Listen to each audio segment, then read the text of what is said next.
really share a lot of my podcast listens. You know how podcasts always tell you, hey, you should. Totally forgot mine. Right? Hey, this could be in the bonus features. No, but you know how when you listen to a podcast and it's something you like, and they'll say, hey, if you really enjoyed this podcast, share it with your friends. I'll be honest with you, I'm not really good at sharing Podcasts that you enjoy. Friends. Yeah. Why? You know, because every friend's a little bit different. You know what I mean? For sure. So every friend has a little bit different tastes and stuff like that. So, you know, I kind of avoid putting those things on other people, putting my views on other people sometimes. What kind of podcast do you listen to? Wow. Talking about some good ones here. Oh, God. You like aliens? They're interesting. And butt rape? No, I'm just kidding. I know they do end in sodomy. No, most of the time, yeah. No, but I mean, some of the shows I try to have a big, broad, sweeping program. You know, stuff that's more conservative leaning, stuff that's more liberal leaning. Yeah. And I try to broaden that program, but most people, at least in my circle, are kind of entrenched in their ways a little bit, so they're gonna really listen to who they want or who promulgates their views the most. Do you think that's an age thing? Maybe. No, I think it's more or less just what people do these days, man. You know what I mean? No. Well, I mean, you know, the media echo chambers, right? Yeah. It's pretty cliche terminology, especially if you listen to anything in Podcastistan, right? Uh-huh. But, no, I think it's true. Open borders there. Yeah. Well, firebrand. No, but I think people generally will listen to what confirms their own biases generally, right? Okay. And unfortunately. Yeah. And I'm not immune to that. There's certain things that I'll put a little bit more credence to than others, but for the most part, I try to keep an open mind, and I feel having a broad range of podcasts that I consume from different, podcasters and different ideas. It gives me I feel like it gives me a little bit more grounding and trying to ascertain or figure out what the hell's going on today. Because I tell you, I'm not the brightest guy in the room, so I gotta learn from the best. The best and the brightest. The best of the best. The best of the best of the best of the best, sir. I don't think that guy got the job. No. Yeah. But I don't know. What are you listening to these days? I'll share what I'm listening if you share with you. I'll show you yours if you show me mine. Yeah, I think I do share mine with yours. Something like that. Who do I listen to in podcast land? In Podcastistan. Podcastistan. I've heard that from Sam Harris. That's one of them? That's one of them. Okay. Recently, I've been listening far more to Tucker Carlson. Okay. Yeah.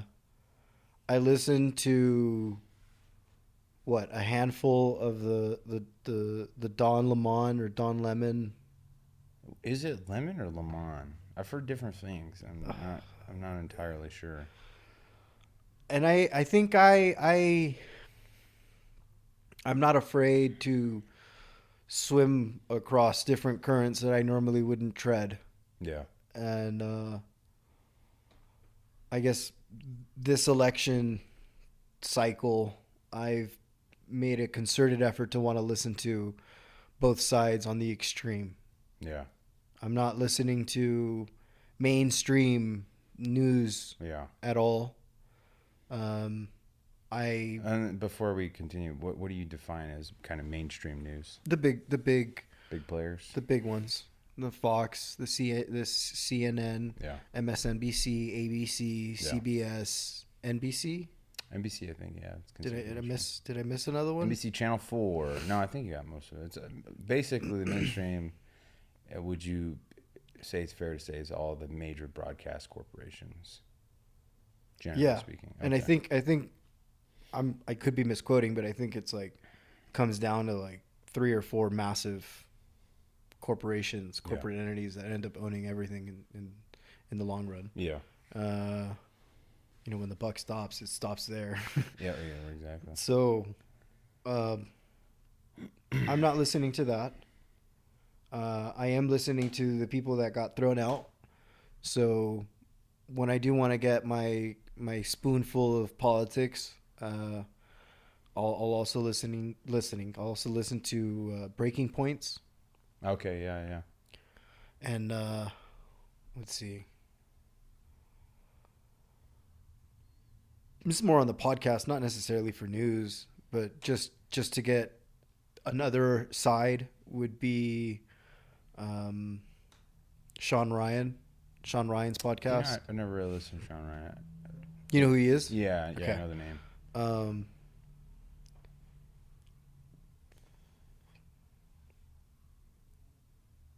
Occasionally, not every. I can't say I'm a weekly listener, Yeah. but I'll drop in, see what's going on. Yeah. With the All In podcast. Okay, yeah, I've heard of that. And then I think that pretty much sums up my consumption. Yeah. If I'm looking for comedy, currently I'm listening to Shane Gillis and the secret. What's the name of it? The Secret Pod. I don't remember what the hell the name of it is. This is damn funny or what? It's funny. It's funny. I think my favorite moment of this whole podcast series, I cannot speak today,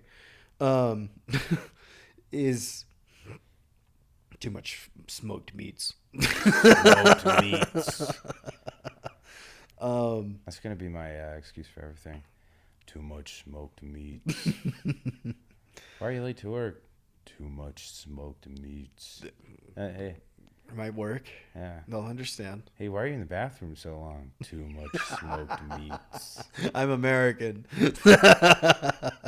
My gas is raucous right now, so because of too much smoked meats. I think you have enough firepower to get you to the ISS and bring back a couple astronauts. Here goes the thing. My theory has always been if they can somehow convert my gas into a quote unquote clean energy, clean renewable energy.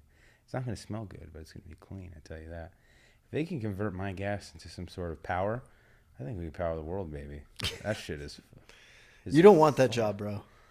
You know, I don't want it. It's an existence where you're spoon-fed.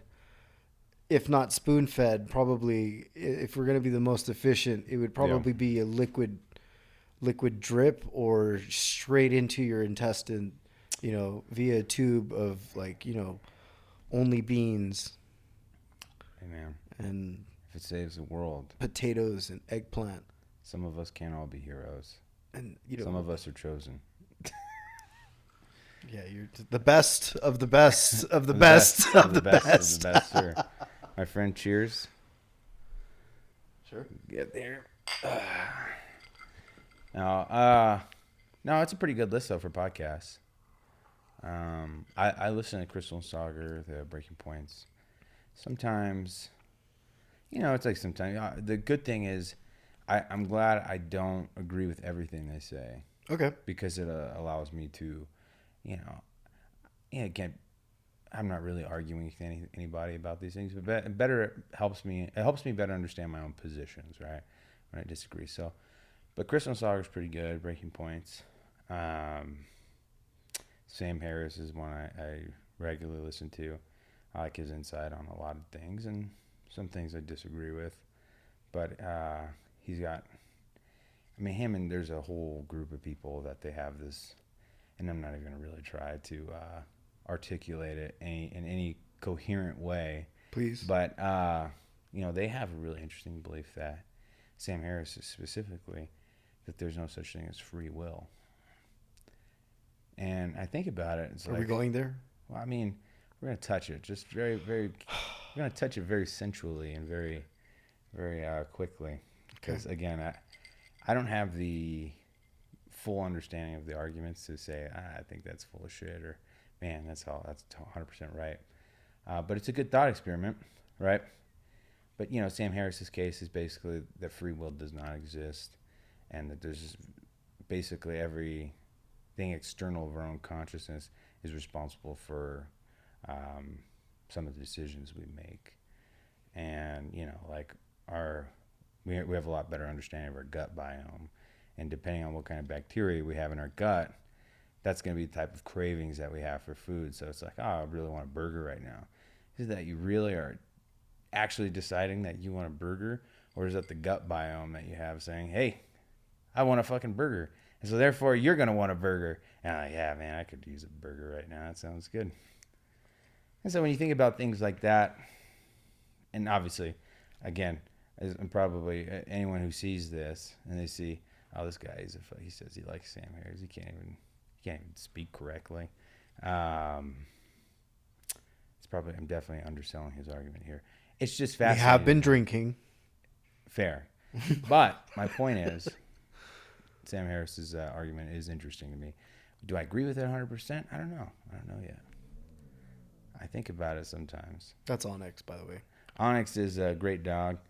My dog is also here as well in another room. Chocolate, shout out, 18-year-old Chihuahua. But yeah, so Sam Harris, listen to him a lot. I like Ben Shapiro. I think it's a good show. Again, don't always agree with what he says, but again, it helps me kind of focal in my own opinions and ideas. Obviously, who doesn't listen to Rogan? Rogan always has really great guests, and through him, I listen to Lex Friedman and Michael Malice, Shane Gillis for comedy and stuff like that. Theo Vaughn's podcast is pretty funny too. Theo Vaughn's brand of comedy is just so deadpan, so straight, and he plays like the straight dumb guy so well, and it kind of reminds me of like a Norm Macdonald, and I like that a lot. So those are generally what I have recycling. I have listened to Tucker's show a couple times, but not really. Just a couple episodes of guests that I thought, oh, that's interesting. That person went on. But it's good times, man. Good podcast. But I'm not recommending him to anybody, though, because then someone's going to get pissed off. Hey, you fucking Bryan, you listen to Sam Harris. You listen to the Ben Shapiro show, you fucking dog. But what's wrong with that?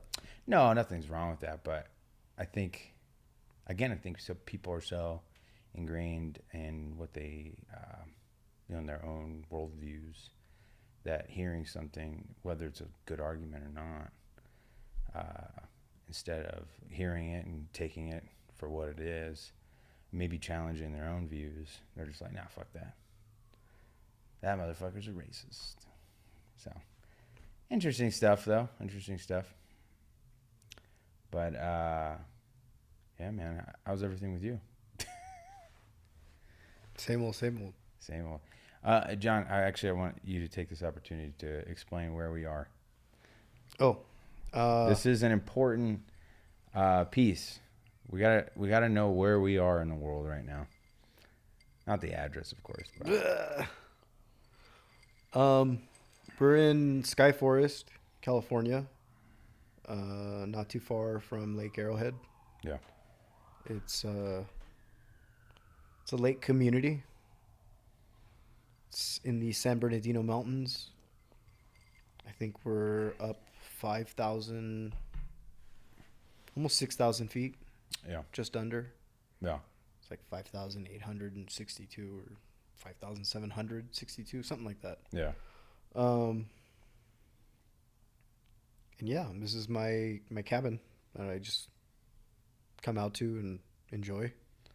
Well, and I know we've probably talked about this before, but this place, the San Bernardino Mountains, is a pretty special place in my heart because I've been coming up here since it was probably since I was in the womb. But what is significant about here? What made you want to get a place up here? I just like the forest. Yeah. And this is the only national forest where you can still get a house and be near LA. Nobody wants to be in Fraser Park. No, true. Just for people who don't know what San Bernardino mountains mean, what's the proximity to LA from here? It's like an hour and a half Okay. if you're obeying all traffic laws.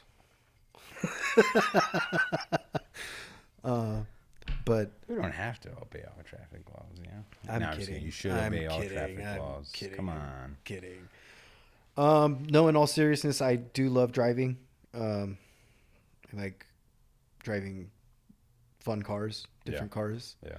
And a mountain road is one of the best ways to bond with your car. Mm.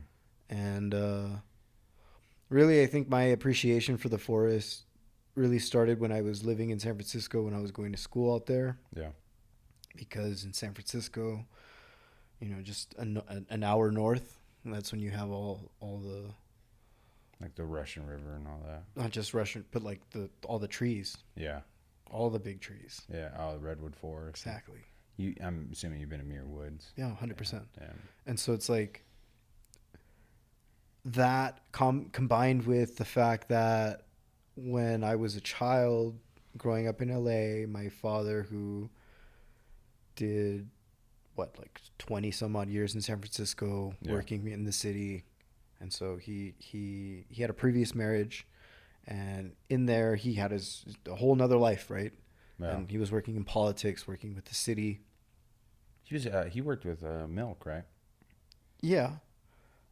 He worked under the same administration. They were, I think my dad was there a little bit before Milk, but Milk had to run and, got his position, whereas my dad was appointed from the mayor.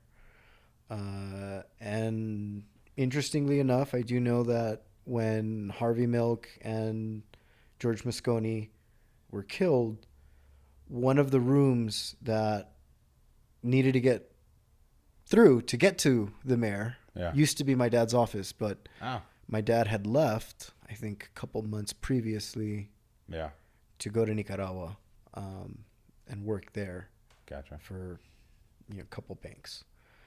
But the connections that my dad had with these people in San Francisco, a few of them had houses out in the north. And so when I was 6, 7, 8, 9, all the way up, I had a place to go to in the forest. And, nothing excited my soul more than being able to get into one of my dad's friends' old Mini Coopers, 1960s Mini Cooper, and go ham. Yeah. She gave me the keys and said, "Go for it, push it as far as you can." Yeah, I don't know if you remember this, but it was Louisa, right? Yeah. Correct me if I'm wrong. Yep. We went to her house. Yep. And I was swimming in the pool and everything. Yep. And then I remember she was doing 70 on these mountain roads. Yeah. Just hauling ass. Yeah. And your pops was behind in a Honda Accord, the old black Honda Accord, and was doing like every time a turn came, it was like 35. 30. And you see Louisa, she's a bit older, just fucking gunning. Just going for it. Just oh shit. Sending it. It's good honor, I tell you. Yeah, I mean that's about why living life. You know? That's why you got the Mini Cooper. Yeah. I mean, and that's the reasons why I enjoy sports cars too. Yeah. I mean, I was very young, and she gave me the keys when she knew that I knew how to drive, even though it was still not legal. But she's like, nobody's here. So fuck it. So we're going into the city, and you're driving. Mm-hmm. So, and this is, that's really where I fell in love with being in the forest, the mountain roads, the windy roads, getting connected with your car. And then, like, I grew up with I had like two cars already before I had my license. Yeah, yeah. And then the Mercedes kit car, right? The 29, right? Right. And then the what was it, 74 Datsun? Yeah, 710. Datsun 710. I remember. I don't know if you. I'm sure you remember this, but we were driving in the maze, which is our old block. You still live in the area. Dad does. Yeah, Dad still lives in the area. But we're fucking just hauling ass, driving. I'm not driving. I'm just in the passenger enjoying it. And then a fucking cop pulls behind us. We see him. We fucking gun it to my house. Park in the driveway. I run out of the car. You're walking up, and he's just, hey, why are you driving like that? Do you remember his name? Yeah. It was Suarez, right? Or was it Jimenez or San? It was Jimenez? a Latino. It was a Latino. Yeah. He was. I remember he said, "Officer, what's your name?" He says Jimenez, and just fucking dipped. Yep. It was loud too. The Datsun was loud. Very. It was a good. That's a good car, dude. Yeah. That's a good car. It's fun. Still working on it. Putting in a new motor in it. We're gonna put in a SR20. Basically a 2-liter turbocharged motor. Nice. So I mean, the car is very light. I think it weighs maybe 2,200 pounds, 2,300 pounds, and we're gonna put in something that has like 250, 260 foot-pounds of torque. Yeah. Turbocharger. It's gonna be fun. Dude, you're gonna have a good time, man. Yeah, always. Is that something that's able to make the drive up here? That's the plan. That's the point. Yeah. And so, knowing that I love cars and driving, I wanted a good excuse to leave. Yeah. I had the opportunity to buy a house, and I said, let's do it. And I just did it.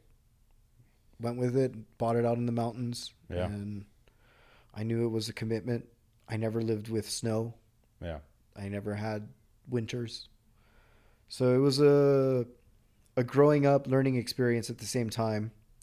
And kind of from like a financial standpoint, I understand that if you can live humbly, you'll be happy.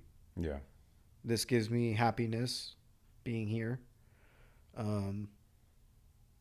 If I'm being honest, I think I bought it at the perfect time. I think it's appreciated like well over double, if not like more than 2.5 times the value. Shoo. So goodbye. Goodbye. But at the same time, that's not why I bought it. I bought it for myself to keep it. This is my own home to retire. Yeah.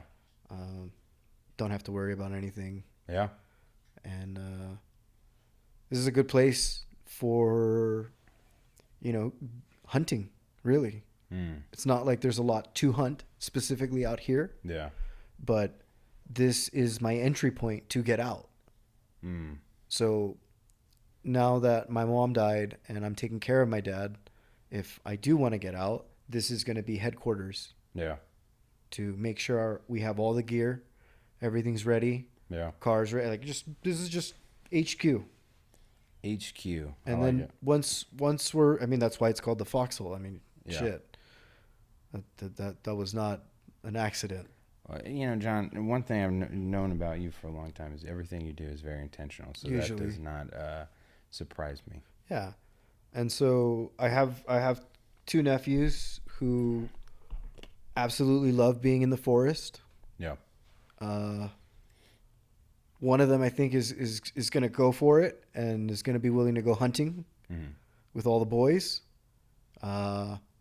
And I'm going to be super excited when this little boy becomes more of a man and we're able to do that. Yeah. And this is going to be the send-off point. Like, this is where we're going to go. Yeah. And then the opportunity and the chance to celebrate our victory or our losses on the lake is fun. Yeah. So it's kind of something I wanted, something I've enjoyed since I was a kid. Yeah. Even when I was in Spain, one of the cities that I lived in was Bilbao, and that's more a mountainous mining country. And I fell in love with the forest there too. Yeah.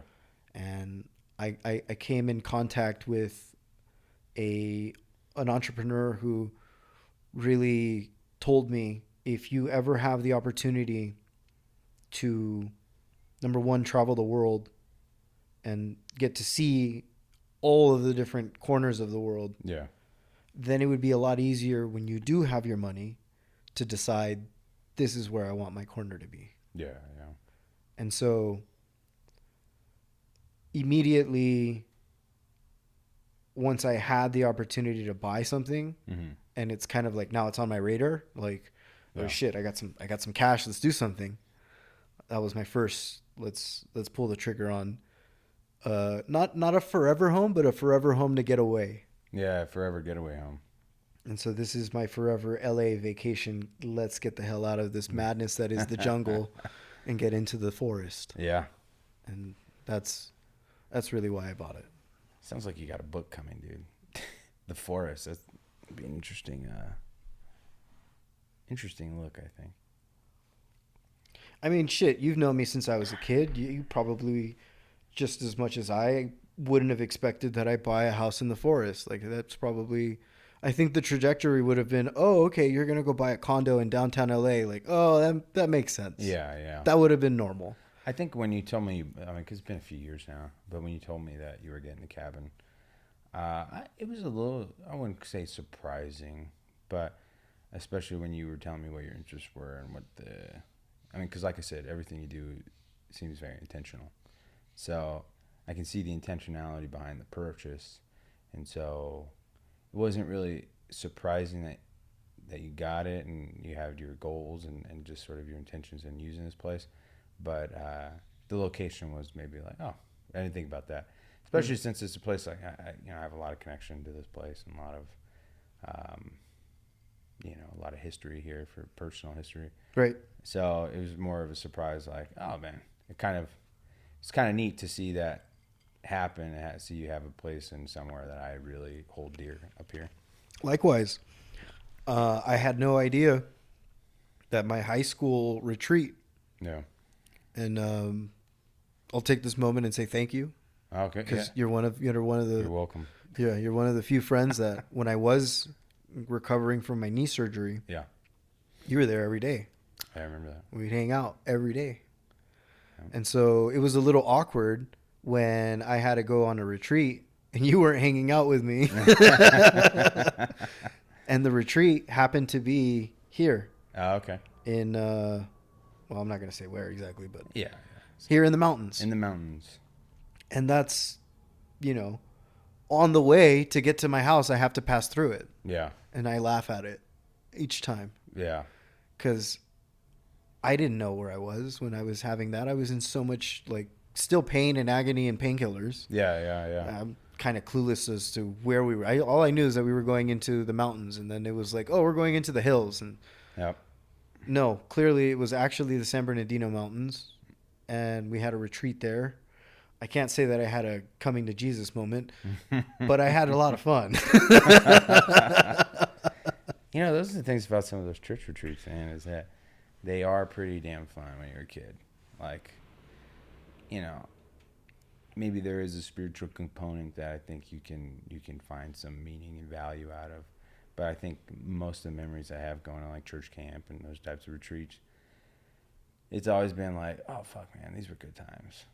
Whether I remember one retreat I went to was not up here.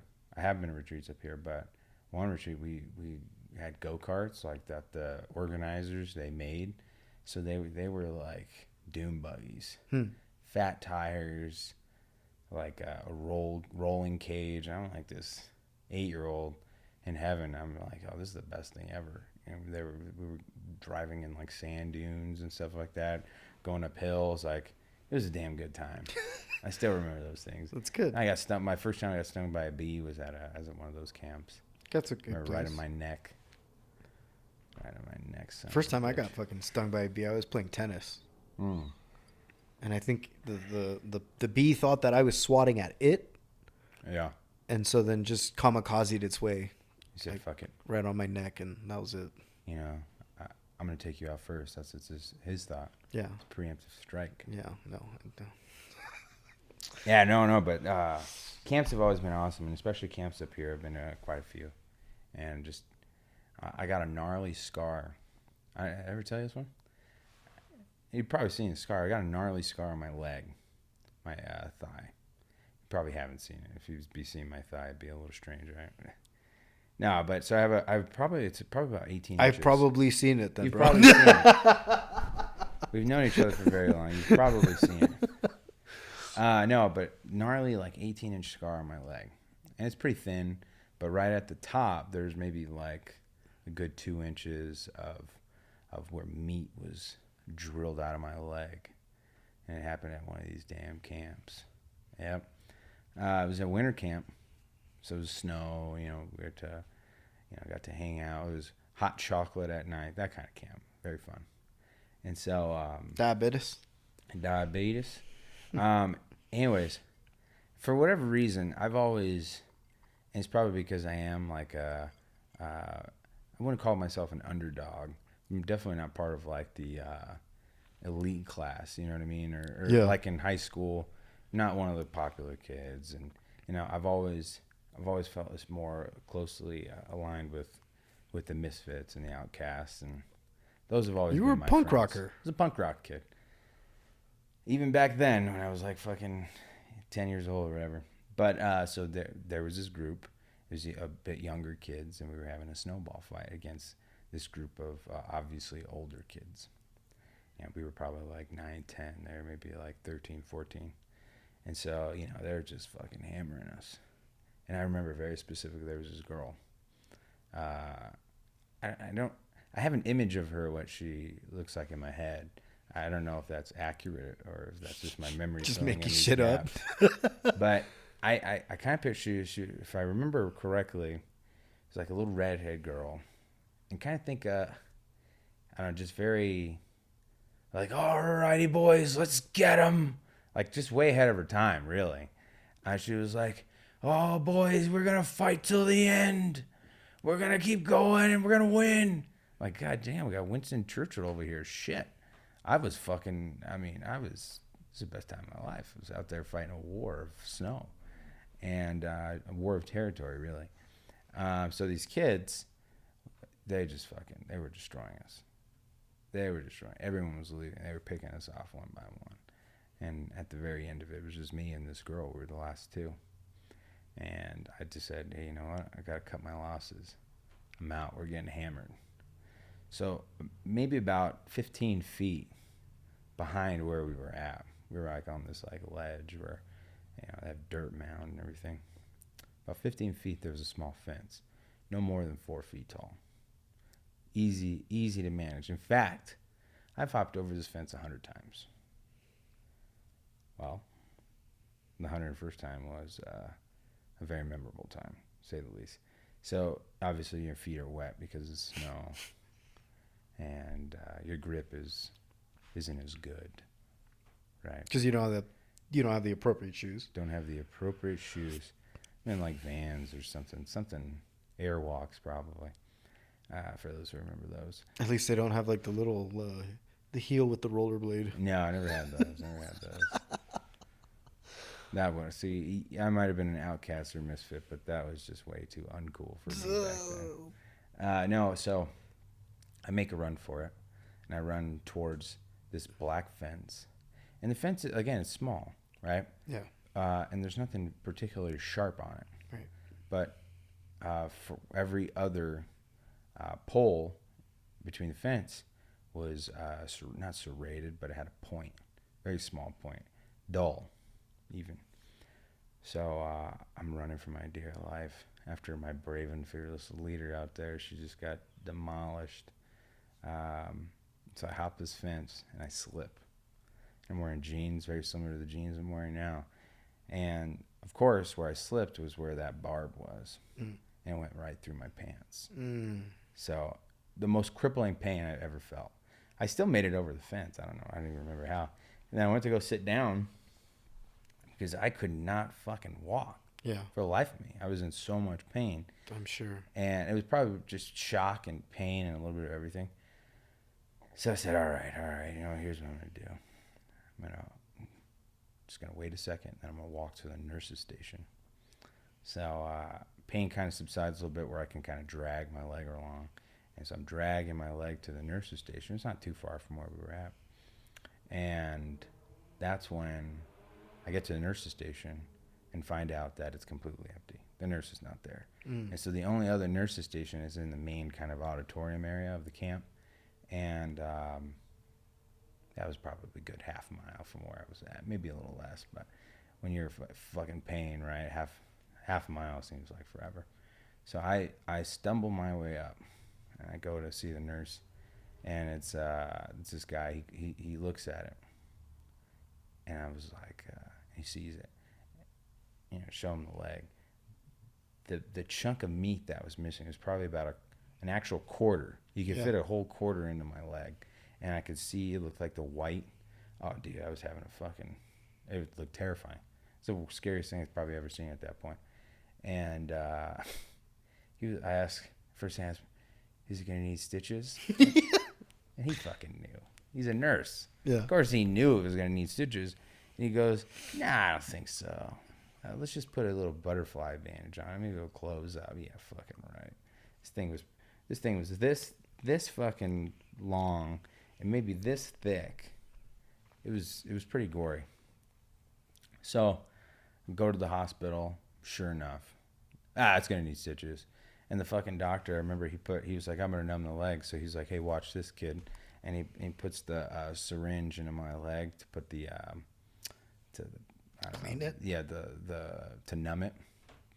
And so I just see all this liquid start popping out of my leg through the hole, and I'm like, good God, man. But he stitched it up, it healed. But 20 plus years later, that scar's still there. Yeah. Fucking 18 inches long. I see it every day. So yeah, I mean, that's just one of many stories of this mountain that I have. Is fucking, back then, obviously it sucks to get stitches, but the fact that, hey, that's something that's always going to stick with me. It's been a good experience and good memories of this place. So, San Bernardino Mountains, baby, that's where it's at. If you've never been, you ought to come. Crestline, Lake Arrowhead, Big Bear. They call them the Big Three up here. No, they don't. They don't call them the Big Three. I just made that shit up. Well, maybe. Someone probably does. Maybe the county supervisor managed this area. Assembled the Big Three and representatives from each city. Crestline is probably going to be like, not very many people show up to that. They got a good bowling alley over there. Good bowling alley. But let's see. Well, what? I don't even know. The alcohol hit me right there. I literally took a sip and I went full a word I cannot say. But John, how's everything going with you and your relationship? Is that something? We can't touch on? I can touch on it. It's fine. Oh, perfect. It's a good relationship. Great girl. Beautiful, man. No complaints. Beautiful. John's lighting us a cigar right now. It's good stuff.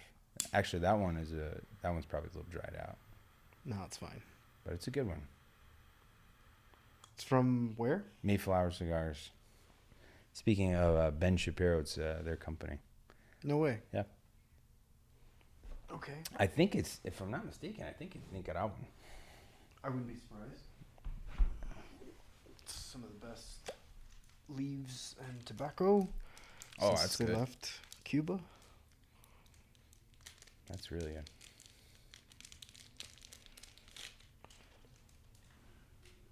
Onyx. No, you're good. You're good. You're good, dog. You're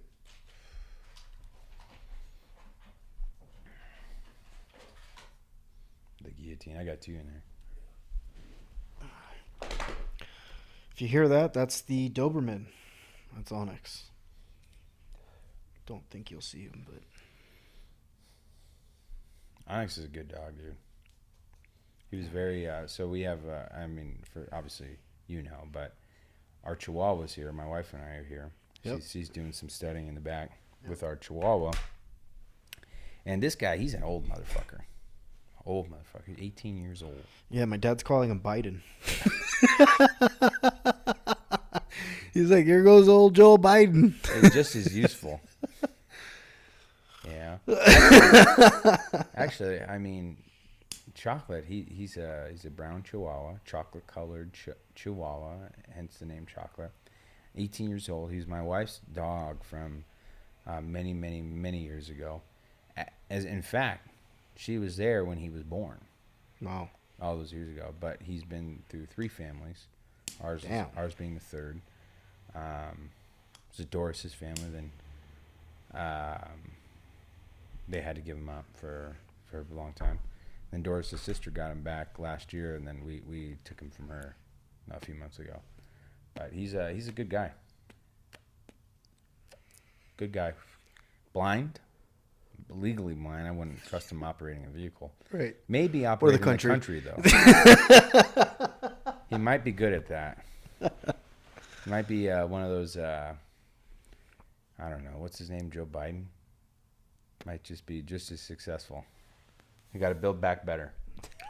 Shots fired. Yeah. Now, but he's hard of hearing. But he's not hard of hearing when you open the fridge. You open the fridge or you open. He saw the light. Yeah. He was like, Brian, Brian, they told me when you see the light, you go through. I didn't know if that was talking about death or the kitchen. So, but yeah, Chocolate's a good guy. What do you think? Not bad. Pretty solid. Yeah. And gentlemen, this is your finest hour. Yeah, you got the Churchill.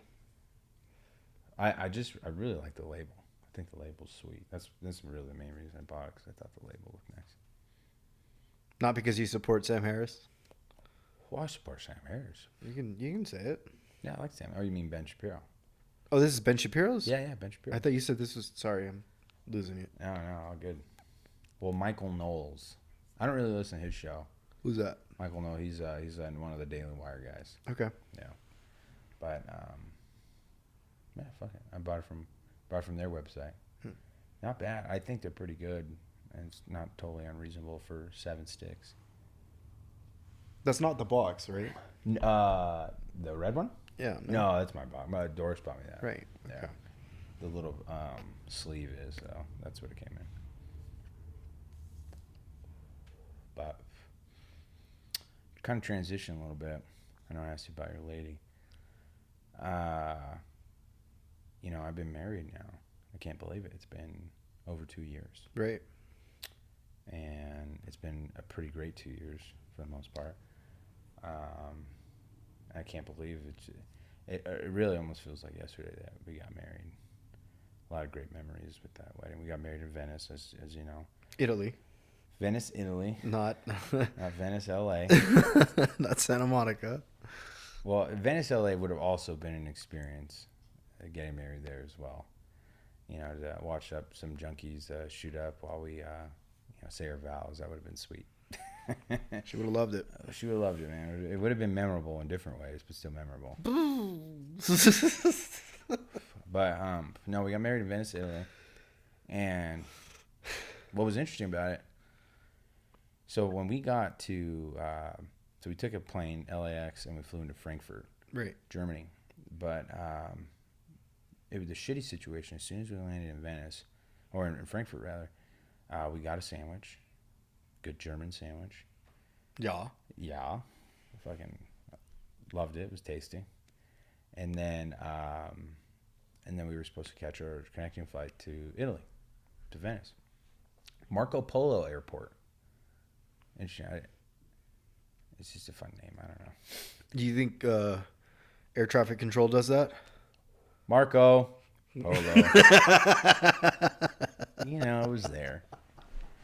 No, so we fucking Boeing.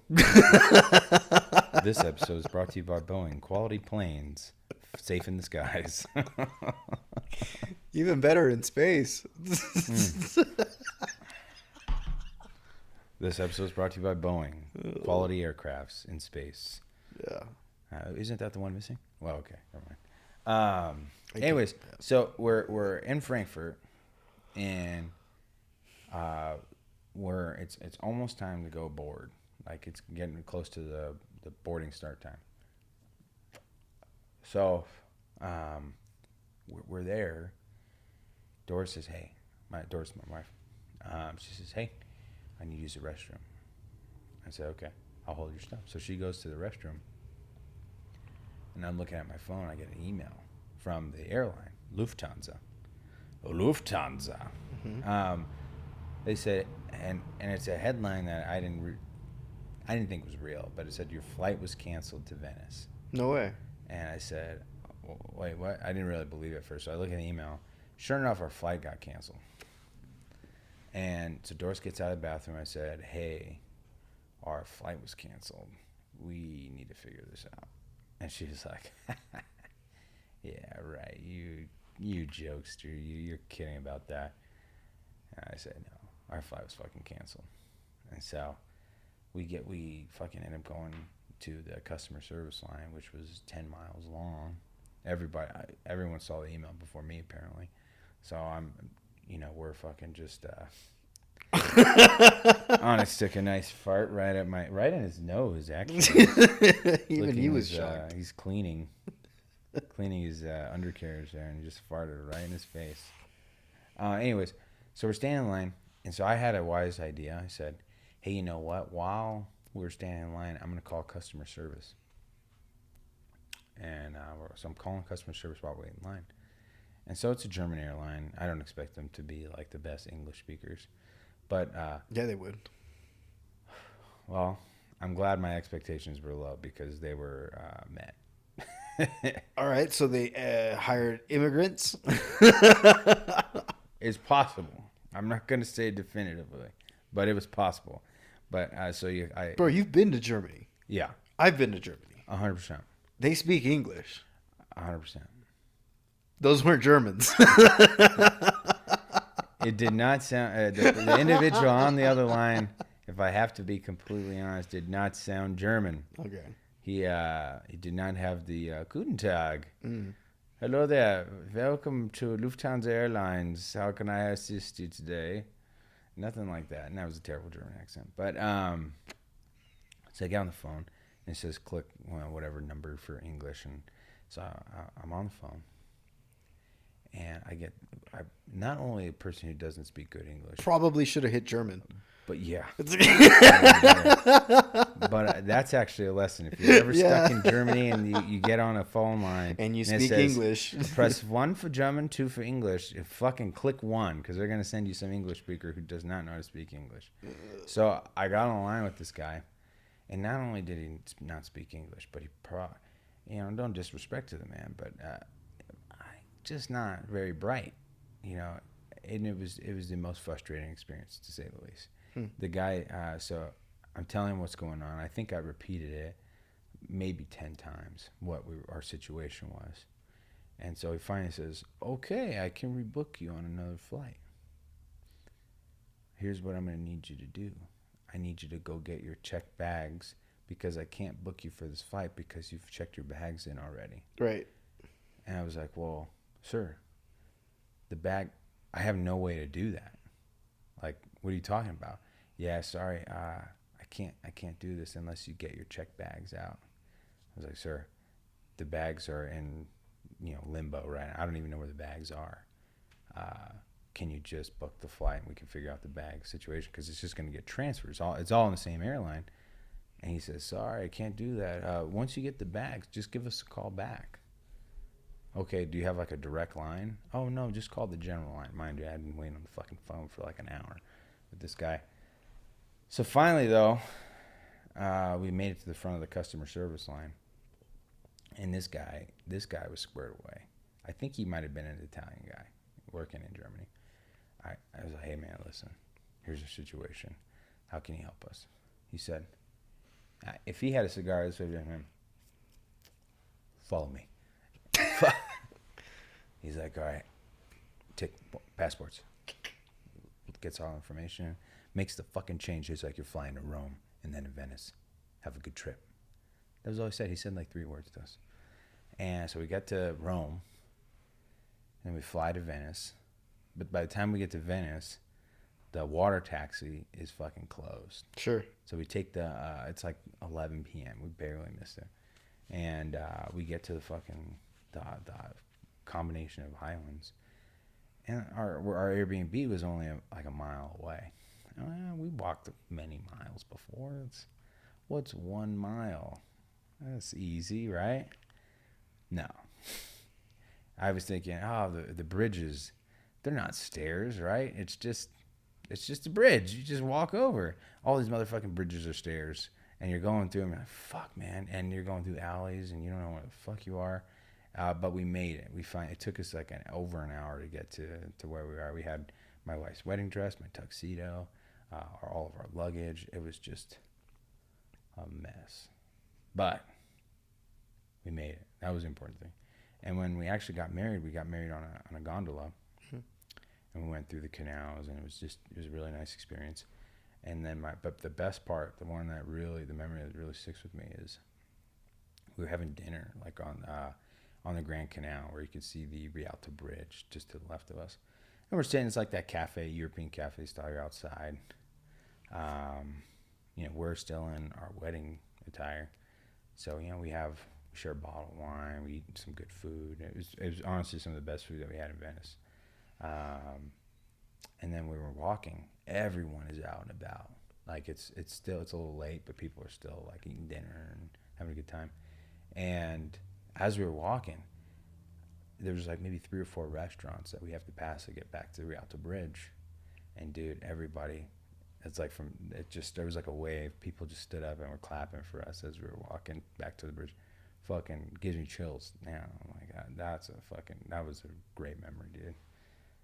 Probably the one of the highlights from the trip. Yeah, for sure. Something that's never ever gonna leave my head, dude. It was a good time, dude. How romantic. Romantico, que romantico. Yeah, no, it was a good time, dude. But marriage has been interesting, though, man. Very interesting. Took the question right out of my mouth.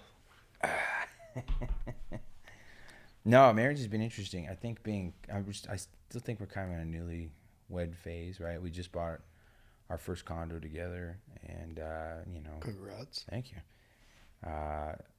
And that's been an experience, but I think one of the best parts about being married is just having a companion, especially someone you have the same values with.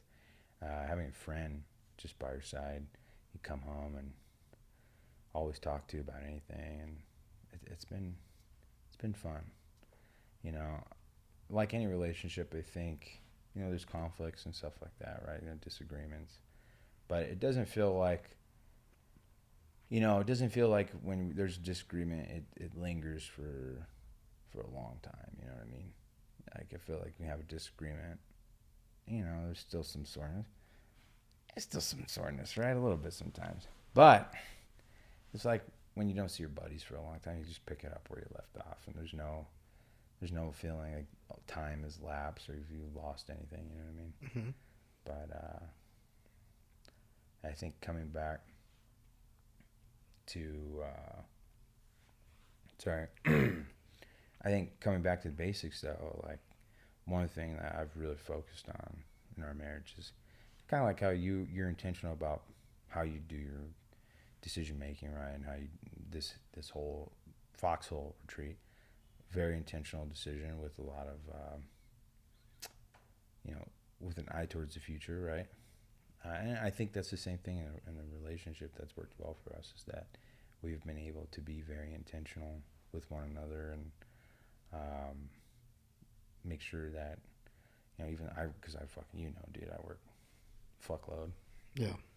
So when we do have time together, just like spend time together and things like that. So I feel like it's been a pretty successful run, and it's not perfect, right?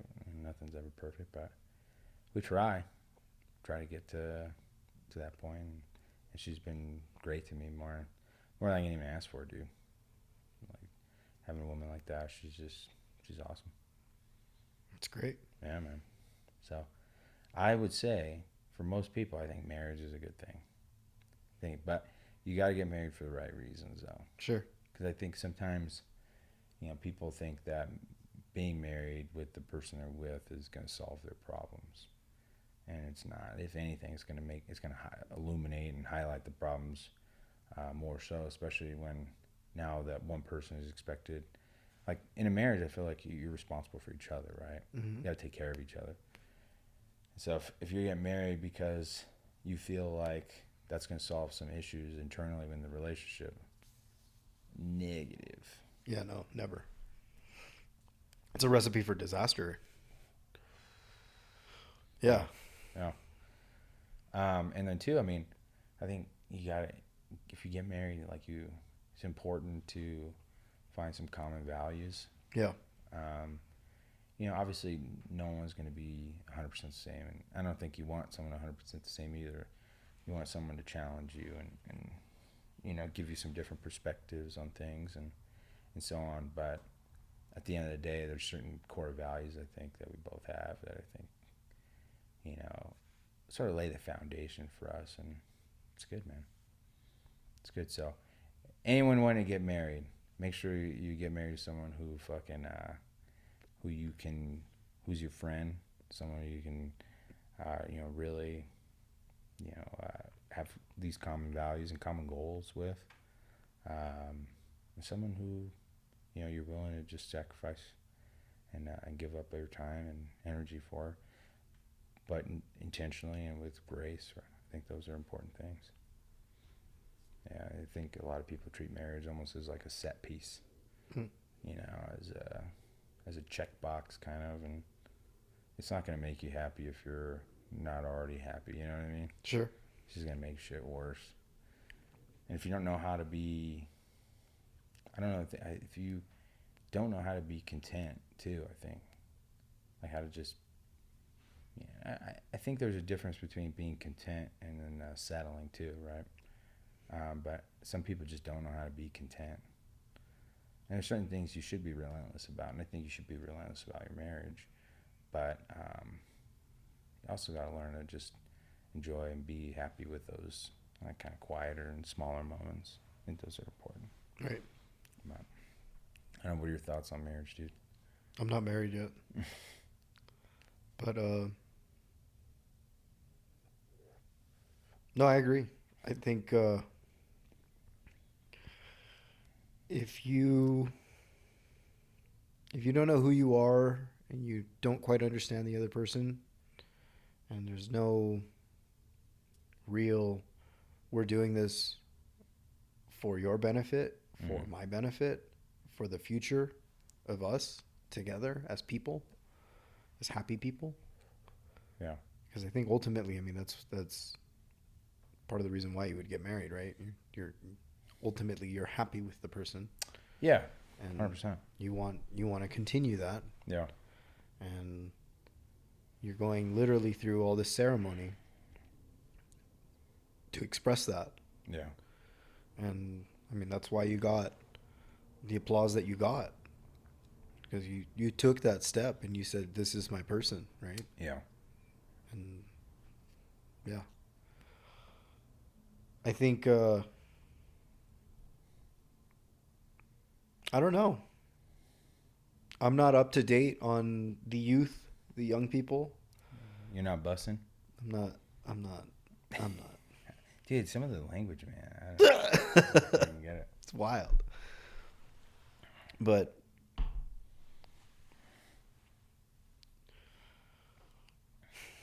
I'm not sure. I'm not sure where our generation or like youth is with marriage. Mm-hmm. For sure. I mean, early 30s. A lot of our friends are getting married now. It's kind of happening. Yeah. So, but in comparison of our generation to previous generations, I mean, it used to be a lot sooner. Yeah, I think there is I think the average age for men to get married these days is 30, which I mean, I was 30 when I got married. And women, it's like 28 or 29 now. Whereas, Yeah. I don't know the exact how long ago, but at some point it was, early 20s, both parties are getting married, Or even younger. Mm-hmm. Or even younger. We need a balance too, But yeah, it'd be kind of interesting to see where young people. I'll take that. Yeah, yeah, it'd be interesting to see what people's like, especially what is it, Gen Z and stuff. But if I had to guess, I would say that Gen Z is probably more desirous of than millennials to have something like that.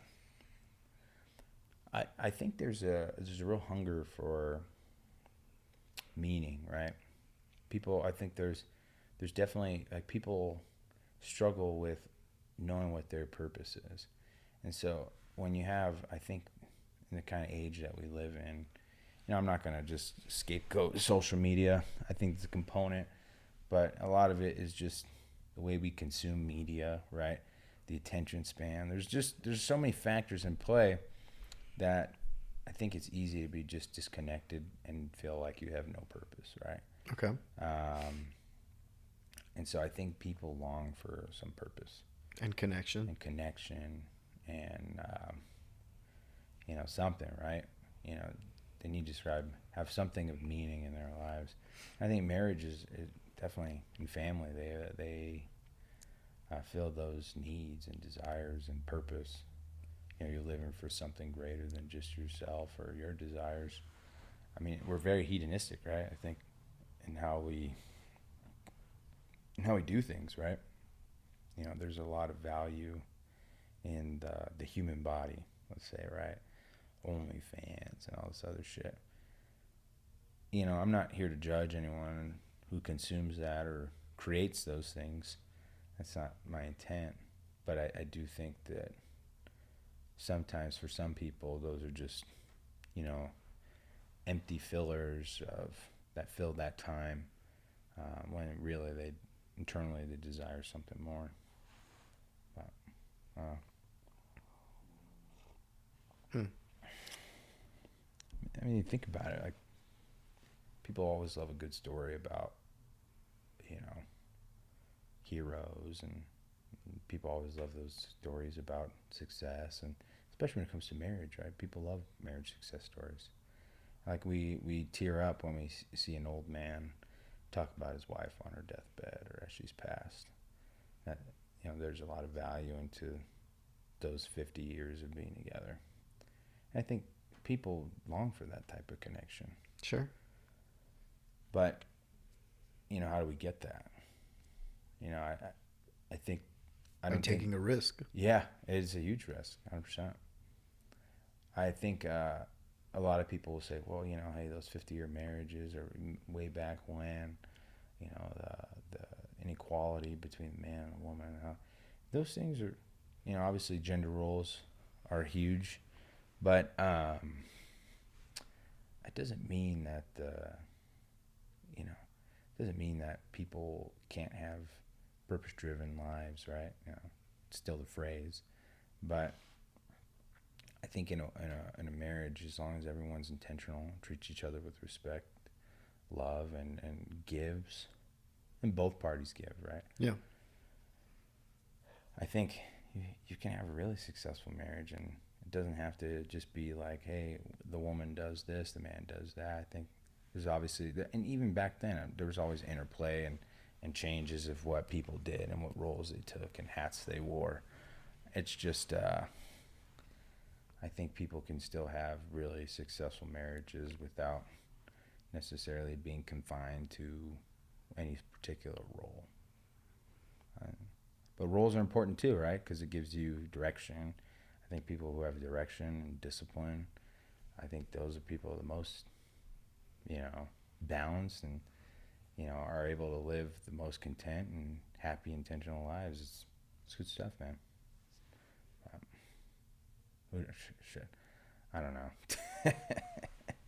I'm just speaking out of my ass, man, because that's what I've seen in my life. I've seen the most success and the most happiness be derived when we're working kind of in synchronicity and both giving to each other's. When I've seen that, we've had the best results in our relationship. It's hard, man.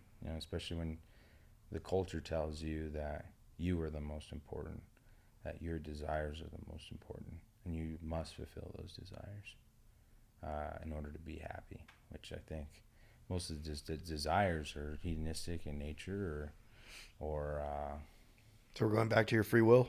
yeah, and that's the question.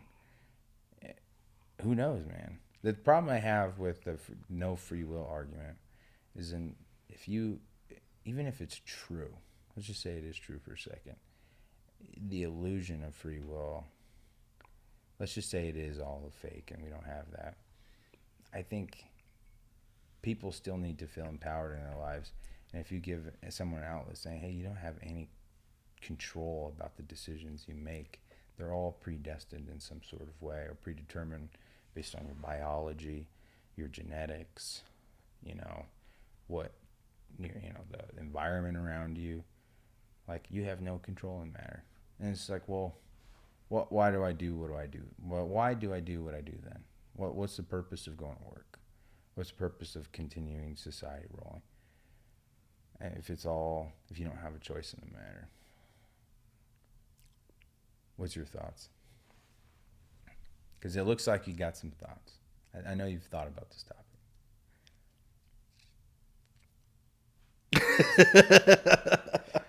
We're going there.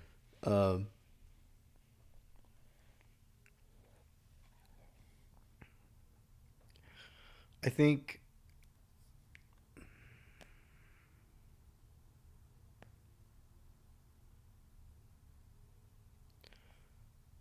yeah,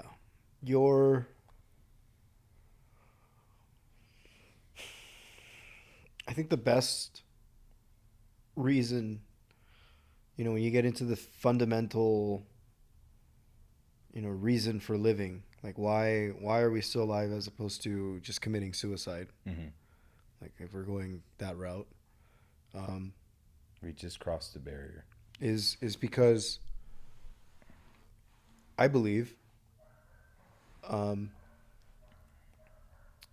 we have this internal desire to get better. And without other people, we're helpless. Yeah. Completely. Utterly. Yeah. If you had a birth and you just left the baby there, that baby's going to die. Yeah. It's not going to be able to take care of itself. Needs food, needs warmth, comfort, Yeah. love. And I think once those basic needs, if we're looking at the Maslow's hierarchy, Yeah. I think that's the next step. The next step is wanting to be better. Mm. So if you have that desire to be better, to do better, you have a reason. Mm-hmm. You have a reason to live, right? Completely. Because you've now come to the realization you're useless. You're worthless. Yeah. You're nothing, right? I mean, when you listen to people in the military, especially in the most extreme levels, they've been so utterly destroyed mentally, physically, emotionally, that they now know, if I'm going to be the best of the best of the best of the best, I need to do better. Yeah. And it's not until you see other people that do better than you, because they're all out there. Yeah. No matter what you do, where you go, there's always going to be somebody who does something better than you. Yeah. Always. Absolutely. And so coming to grips with those two realities, that you suck, you're worthless, you are nothing. Yeah. Then you need to arm yourself. As Jordan Peterson would say, you need to become a monster. Yeah. You need to have the tools to be the monster, but have the wisdom and the knowledge to know to not be the monster. Mm. Right? Yeah. So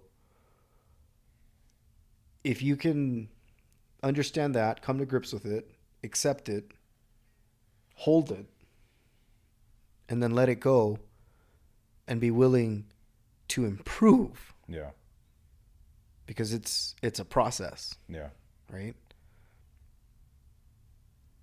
That's a great reason for living. If you don't have something like that, then I think you're going to be confused. Yeah. You're not going to find sense or worth in much. Maybe you have an existential crisis on an extreme level and gets you to commit suicide, gets you to want to change your gender. You see what I'm saying? Like, Yeah. I think coming to grips with who you are, what you are, accepting it is one thing. But I think we're also at a point in society where if you do want to make these changes, if you do want to be drastic Yeah. and extreme, you totally can. Yeah. Like there's literally nothing stopping you from saying, screw my married life, screw my work, Yeah. screw everything. I'm just going to go live in a fishing community out in buttfuck nowhere, Mexico, Yeah. and I'll be happy. I'll figure it out. Or leave me in the Amazonian tribe. Yeah. I'll be happier there.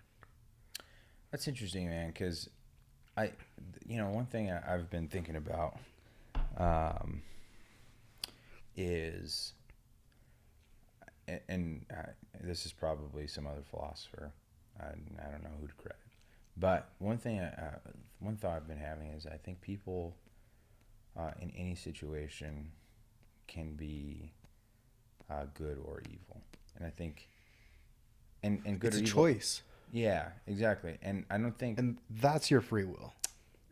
and that's exactly what I was kind of getting to. Like, I think a lot of what Sam Harris has to say, and others in that camp, I think there's a lot of credence to some of the ideas, right? Like, I think when you think about your diet, your genetics, your environment, obviously those are things that you have no control over to some degree, um, and they may influence how you choose to do something. But I think when it comes to the questions of something that's good or something that's, man, quote unquote evil or morally bankrupt or wrong, whatever the case, however you want to phrase it, I think people are generally in the middle on most things, right? I don't think people are absolute good. I don't think people are absolutely evil. I think there's exceptions on both sides, but for the most part, any decision that you can make can drastically change an outcome of something, right? Like if just as example you said, if I wanted to, right now I can make the decision to end my marriage and have a completely different life, and really there's nothing holding me back from You can that. identify as a furry. I can identify as a damn furry. Shit, I might as well with all the hair on my body. Right? But I think the point stands though, like you don't, I think the point still stands that you have a choice to make at any given day, any given time of day. Right. And that choice can have some drastic moral consequences, Right. whether good or bad.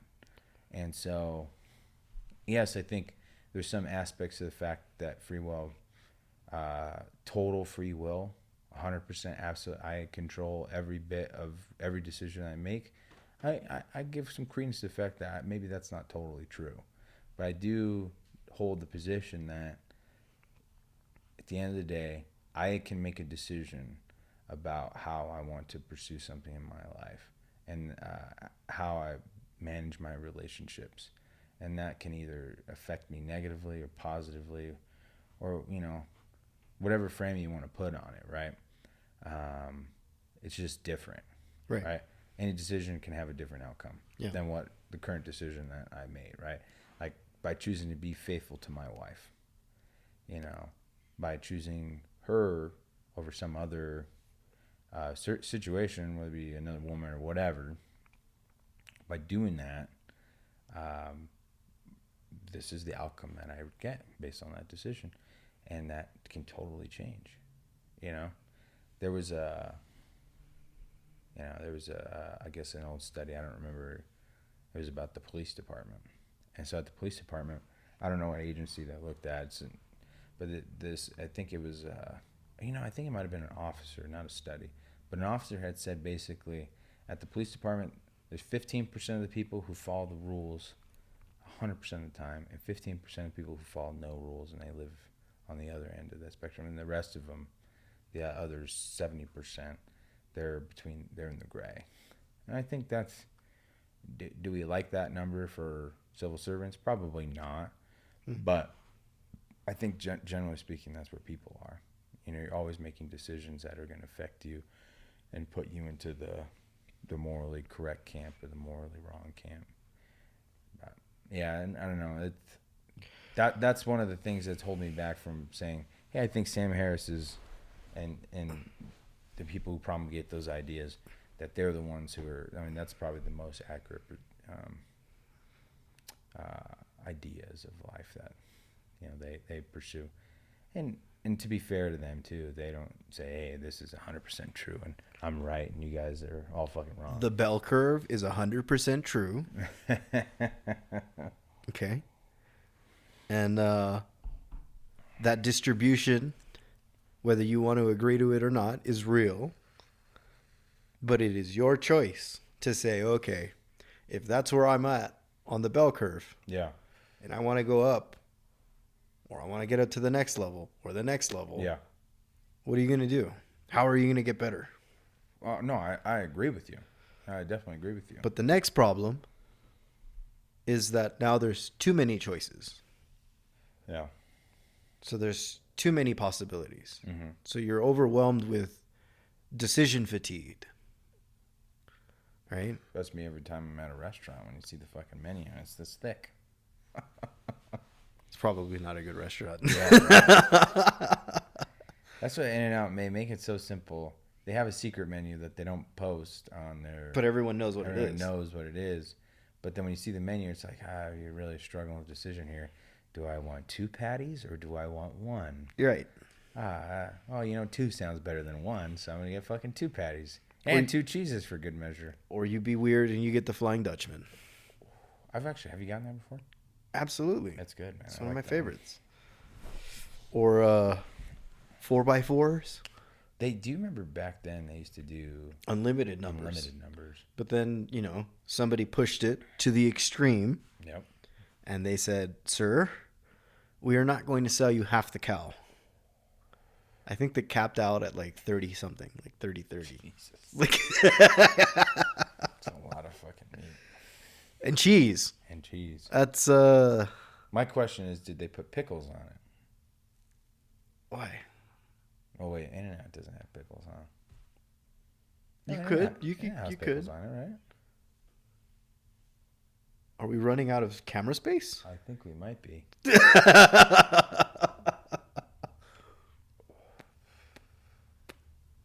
No, but I hear what you're saying though. We're overwhelmed with choice. Yeah.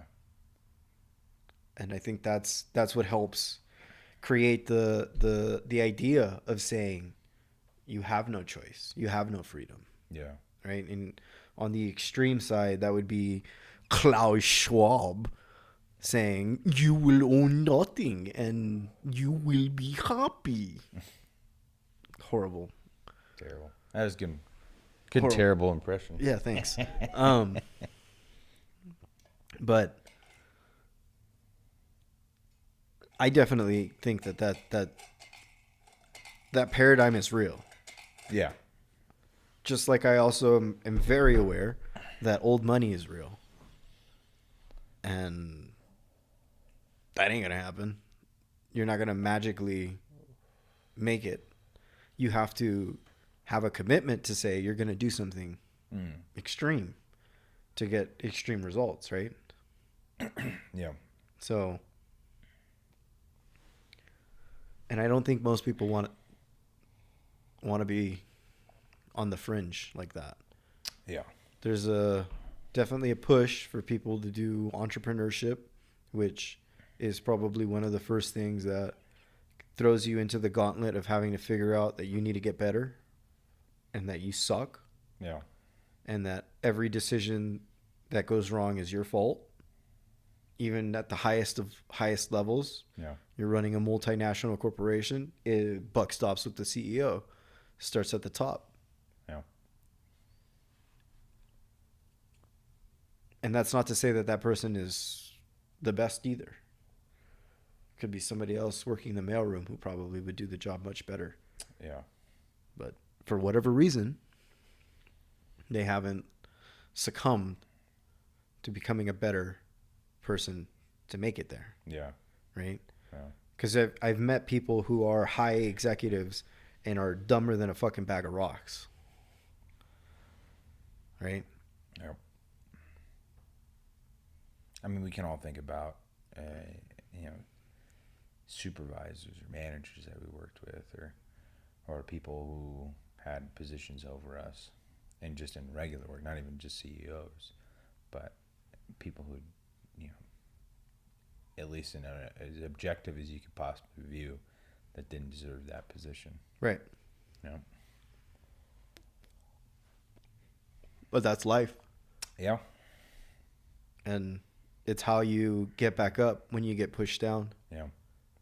And I think going back to marriage, that's a choice every day that you make. Yep. And I mean, I think that's also part of the reason why there's that symbol, the symbolism of a ring. Yeah. Right? It's like a reminder. I don't know if you are the kind of person that takes your rings off every night, No. but I wouldn't be surprised that there might be some weird correlation to guys who constantly put on their ring versus probably don't put it on every time. I don't know the study. I'm just extrapolating here. It would be an interesting study. But I'm pretty sure, just like in the military, they teach you how to clean your boots, how to put everything together, make your bed. Yeah. Everything has got to be fucking clean. And that's really to teach you something more than just cleanliness, right? Yeah. And I'm pretty sure it's all of the rituals, all of the behavior, all of the habits, all of it that you've seen, that you've experienced, that you've heard about. Yeah. That's what helps form who you are. Yeah. And that's going to determine how you're going to make your decisions based off of where you end up on that bell curve. Yeah. No, that's a good point. That's a good point. But I think anyone can self-actualize, right? Mm-hmm. That you can do things even when people say that you can't. Yeah. And even if let's just assume free will isn't real, right? I just think there's value in, even if it's a lie, right? That, hey, you have the ability to make your situation better. I've always thought, this is probably stole it from somewhere growing up, but I've always thought that you're never dealt. When you're playing a game of cards, you don't choose the cards you're dealt. You're just dealt them, and you have to play the game. 100%. And you have to adjust to that game, right? Right. You don't choose that, but you do choose how you play your cards. If you play or if you don't. Yeah, exactly. Or do you bow out? You need to know when to hold them. Exactly. You need to know. You gotta know when to hold on. Know when to walk away. No, 100%. But and I think it's always been a cool analogy for life for me that, I didn't choose to even be alive, right? No one chose to be alive. That decision was made without our input. Yeah. You don't choose the circumstances you come into, but if like I look at my cousin, right? Him and I have very similar circumstances, how we came into this world. And as much as I love him, you know, no judgment on the choices he's made, but we've had different outcomes, right? Yeah. And not to say one outcome is better than the other, it's just different. And so I think that really is at least anecdotal evidence for myself that, hey, you have to, I think there's value in making hard decisions and hard sacrifices now for future gain. Like just fucking saving money, right? Maybe I'm reaching, Please. but I know for a fact that you were far more religious as a child. Like you were in the church, going to church, Yeah. participating in the church, Yeah. in the band, playing music. Like, and I think that kind of rigor, Yeah. I think is good to a point, right? To a point. Yeah. Um, and I, like I said, maybe I'm reaching, but I don't think in your particular instance that you're talking about, Mm-hmm. did they go to church as much as you did? I don't think so. And that might be the difference. Maybe. Yeah. That might be the difference. Like Yeah. just having that community. Yeah. Even though when you age to the age of reason is what I was trying to get at. But when you reach the age of reason, so to speak, Yeah. you kind of were like, wait a minute. I don't know if I like this that much. Yeah. I would much rather be playing World of Warcraft than listen to this homily. Well, I mean, yeah, I think there's, But you had to come to that decision, yeah. knowing, do I go to this rigor and like all of these procedures and processes and Yeah. rituals, or do I just like figure out I can do something better with my time? Yeah. I mean, I think when you're younger and you do have, like, credit to my church's experience growing up. I think the community. Oh, go ahead. But that's faith, 100%. right? Yeah. And so putting faith in something else that is much greater than you, which is Yeah. the whole fucking concept of God, Yeah. is going to help self-actualize you. Exactly. And if we really look into, I'm not putting on, thank you, Onyx. I'm not putting on my complete Jesus hat, Yeah. but like that's practically the teachings of Jesus. Like, be a better person. Yeah. 100%. Be better than who you are. Well, and that's what I loved about the experience, and in some ways, like I missed that too, right? I've been hearing that. I heard that on a couple podcasts not that long ago. That now all these old ex-Irish Catholics are like, I kind of miss it. Yeah. Well, I mean, but like, I mean, as a kid, like you kind of set aside some of the dogma, right? Some of the religiosity. Yeah, because you're as a kid, you're able to figure out, oh, that's bullshit. Wait, Yeah. Well, wait a minute. True. You got me on Santa, but you're not gonna get me on this one. Like, wait a minute. But there's a community there that like when I was a part of the youth group, for example, I'm playing in the band, that we were doing something for the greater good, and like you said, for a bigger and higher purpose. Do I maybe agree with absolutely what that purpose is today? No, but I think having that community and growing up with, because my church experience, for the most part, there was no controversy, right? There was nothing that I can think of where, oh man, I was sexually abused or anything. Like the leaders in the church program that I was involved with, like all of them were good people who really, and a lot of them have fallen out of faith altogether. Some of them have, some of them haven't. Some of them are still very involved. But they're all good people, and I mean, religion doesn't necessarily equate to good people, right? You can have a church full of just awful people, right? They call that a cult. Yeah, right. um, And they don't even know it. yeah, and so I think that was the cool part about it, is that, having that experience, having just good people, good older people who I can look to as mentors, and I can bring questions to, and people who really challenged. Like, dude, one of the leaders, and at the time he had been like 21. I was maybe 15 or 16. He's 21, 22, 23, in that range.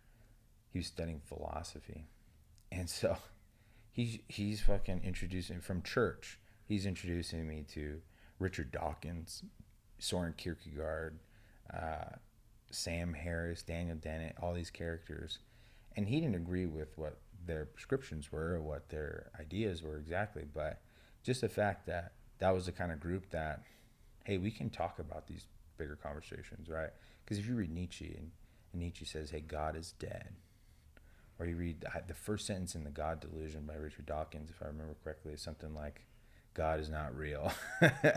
And when you're a 15-year-old kid who's growing up in the church, and you read something like that, and you're like, holy shit, that's very challenging, right? But the fact that those people were able to say, hey, we're having these conversations outside of a normal sermon, and then we're still having a normal sermon. Like, I don't know, it was a good experience, and it was definitely going up through high school, having that as kind of like a grounding experience. You're still working towards something better. It was a good experience, and I do miss a lot of those folks, and I still talk to some of those folks here and there, and I think they're, like I said, they're just good people, and that's always been my experience. So, like, when it comes to faith and religion, like, I'll be blunt, I still believe in God. It's hard to, even with reading some of the more challenging stuff, it's hard to strip that because of my experiences. Mm-hmm. But some of the more just religious dogmatic aspects of it all, I kind of, it's hard to get back into that. But the community itself is always a beautiful thing, and I think that's important. Like, it's good to have community. It's good to have some grounding, so when it comes time to make difficult decisions, you're not pulling out of a fucking hat. What decision am I going to make? There's you have some sort of foundation to build off of, and say, hey, this is how I want to chart my life. Right. And I think that's powerful. I think that's the benefit. And I think that's what people are missing sometimes, right? Just the lack of any meaningful community where people, people who are better than you, right, in their careers, people who've experienced what you've experienced, mentors, right? I think there's not a lot of mentors out there, a lot of people who are leading others. No, I don't think so. You don't think so? No, I think when you're ready, the mentor will show up. Because anytime, that's true too. Anytime that I've been in that situation, the mentor has showed up. Yeah.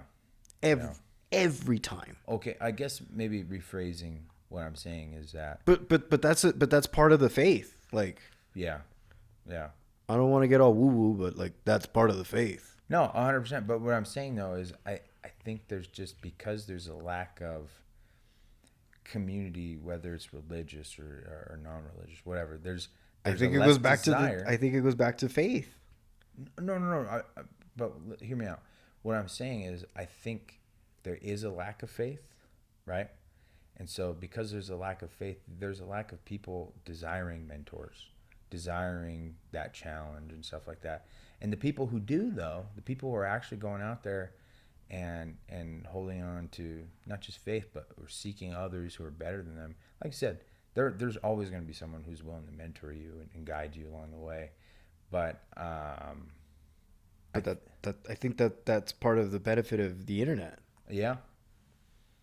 You can have a mentor from YouTube. You don't necessarily need to have met them. Yeah. But That's a good point. You could learn a lot. So it's like if you're willing and able, they're there. Yeah. They will show up. And that's the thing about the internet too. There is a feedback loop. And that I'm saying faith, Yeah. but I think we're maybe I'm not just saying faith in like a religious sense. I mean faith in yourself. Yeah. Right? Like Don Lemon telling blacks, which is how he got famous in the first place. Pick up your britches, pick up yourself from your bootstraps. We got to do this for ourselves. Yeah. That's gone. Yeah. We're so confused.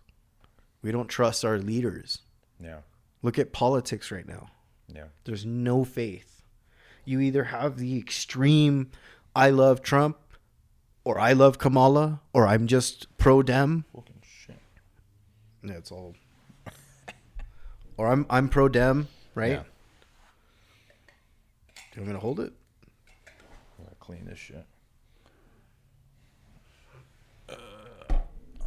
And in reality, it just highlights the lack of faith. Yeah. There's no faith in the leadership. They've proven they've taken away the faith. Yeah. Well, we'll clean it, dude. Don't worry. You mind if I just throw it? No, we'll clean it. Okay. You got a vacuum? Because it'll get worse on the chair. Yeah, for sure. Put my knife over here. Thank you, sir. No, I see what you're saying. No. That's what I mean with faith. Well, it's interesting you say that because I think a lot of people equate faith as just belief, but it's very in Søren Kierkegaard he had the fear and trembling, and he kind of breaks down what his view of the Apostle Paul's version of faith was, and he says, no, faith is not just belief. Faith it's a struggle. It's arduous work towards something, right? And in that context, would be towards forwarding the mission of Christ, right? And I mean, you could apply it to anything, though. Like right. I said, faith in yourself isn't just I believe in myself, but it's actually I have faith that this is going to work, and I'm putting in the struggle to work it. But you've been on the field. You played ball with us. Yeah. Those kids, some of them, have no faith in themselves, and that's why they strike out. They're well trained, but they have no faith. Yeah. So you can have all the training in the world, but I could name a couple of the kids on that team, Yeah. that have no faith.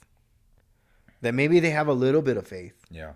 and that's why they show up. Why do you think there is that lack of faith in those particular kids? You have to get challenged.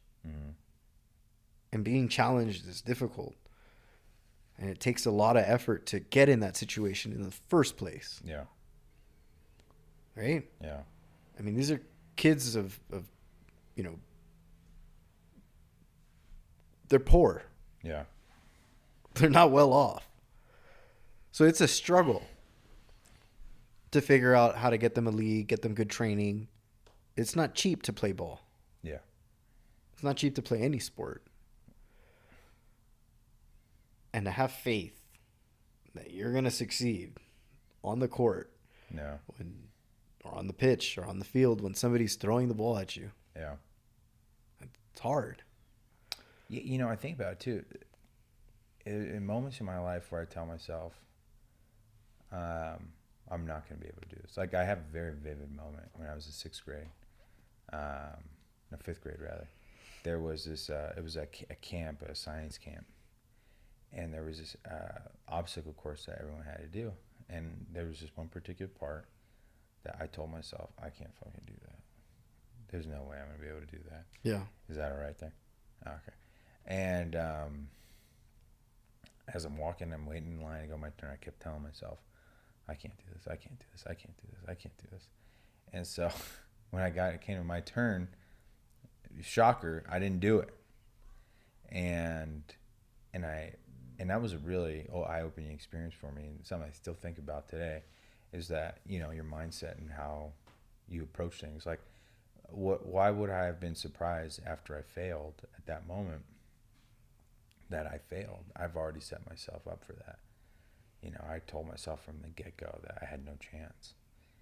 And, you know, if you continue to tell yourself, yeah, no fucking chance. Yeah, maybe the odds are against you, sure. But, you know, I had a supervisor tell me one time when I was thinking about applying for a position when I worked for, you know, this is 10 years ago. And I was like, hey, what do you think about me applying for this position? He was like, well, if you don't apply, you've already told yourself no. You know, let them tell you no.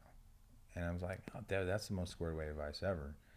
Like, if you're already putting yourself in a position to fail, you can't be surprised by the outcome that 100%. You're going to fail. And let someone else be the judge. Don't be the judge yourself, and just go out there and do the thing. Yeah. And that's always stuck with me. And that's kind of how I approach things now. You know, just go ahead and do it.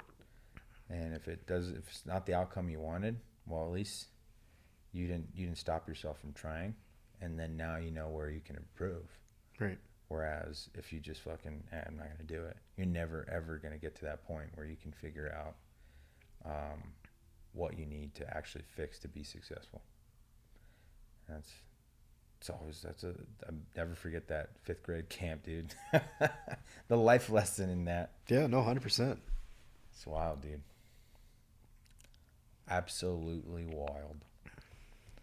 But yeah, and you know, just trying to move forward and that's why I think I disagree with Sam Harris's premise to begin with, because at the end of the day, you still have to make a choice about how you're going to conduct yourself. And I don't know the philosophy behind it. I don't know I'm not a neuroscientist. I don't know the science behind it all, but you know, I can go make a decision today that's going to change my life, right? For the worse or for the better. Yeah. Like, you can go out and you can try meth. Yeah. And then say, I like it. And you're going to go back and keep doing it. Yeah. And I don't have and the thing is, too, I mean, once you're addicted to something like that, it's hard to quit addiction, right? But like, I don't have those addiction pathways already fucked up, right? Right. So, yeah, no, I agree with you, man. I agree with you. Sorry about your couch, dude. Is you okay, Onyx?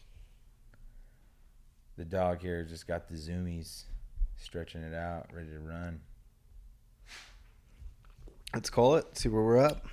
I think so. Thanks for tuning in. This is fun. I had a good time, man.